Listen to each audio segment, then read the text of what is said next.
масъалаҳои маърифати оиладорӣ, баланд бардоштани масъулияти падару модарон дар таълиму тарбияи фарзанд, омода кардани фарзандон ба ҳаёти мустақилона ва пойдории оила масъалаҳое буданд, ки дар ҳамоиш бахшида ба рӯзи байналмилалии оила дар ноҳияи Фархор мавриди баррасӣ қарор гирифтанд.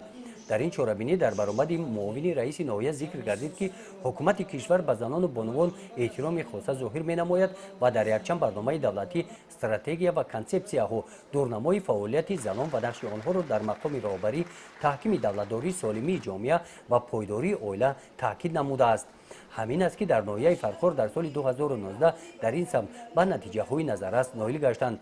муайян гардид, ки аз ҷониби бахши сабти азноди ҳолати шаҳрвандӣ дар 4 моҳаи аввали соли 2019 дар ноҳия 1460 нафар тифли навзод ба қайд гирифта шуд. дар ҳамин давра 679 никоҳ ба қайди давлатӣ гирифта шуданд. назар ба соли гузашта шумораи вайроншавии оилаҳо дар ҳамин давра кам ба қайд гирифта шуданд.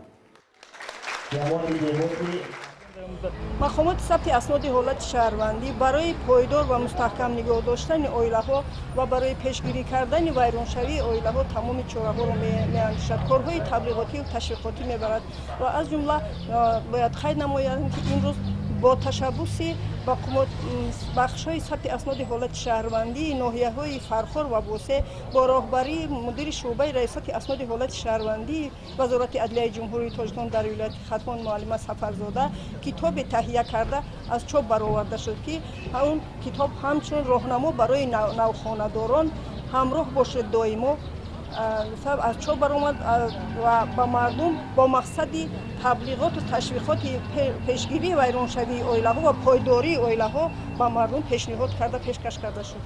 баҳри пойдории оила, истифодаи таҷрибаи ҳаёти оилаҳои муваффақ, 6 ҷур оилаҳои намунавии ноҳия дар ин чорабинӣ даъват шуда, аз ҳаёти оилавии худ мисолҳо оварда дар пойдории оила ба ҷавонон маслиҳатҳои муфид доданд. дар ин чорабинӣ аз ҷониби бахши кору бо занон ва оилаи мақомоти иҷроияи ҳокимияти давлатии ноҳия барои иштироки фаъолона дар озмунҳо бахшида ба ҳунарҳои мардумӣ ба як қатор занони ҳунарманди ноҳия ифтихорнома ва тӯҳфаҳои хотиравӣ тақдим карданд. ҳамчунин аз ҷониби ин бахш ба оилаҳои намунавӣ тӯҳфаҳои хотиравӣ супорида шуданд.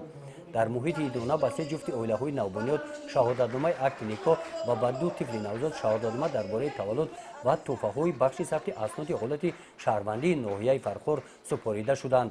дар ҷанбасти чорабинӣ кормандони бахши фарҳанги ноҳия бо суруду таронаҳои дилнишин хотири иштирокчиёнро шод гардониданд. гузориши хоҷа Назриев, Худойназар Зуҳуров аз ноҳияи Фархор барои барномаи иттилоотии Навид.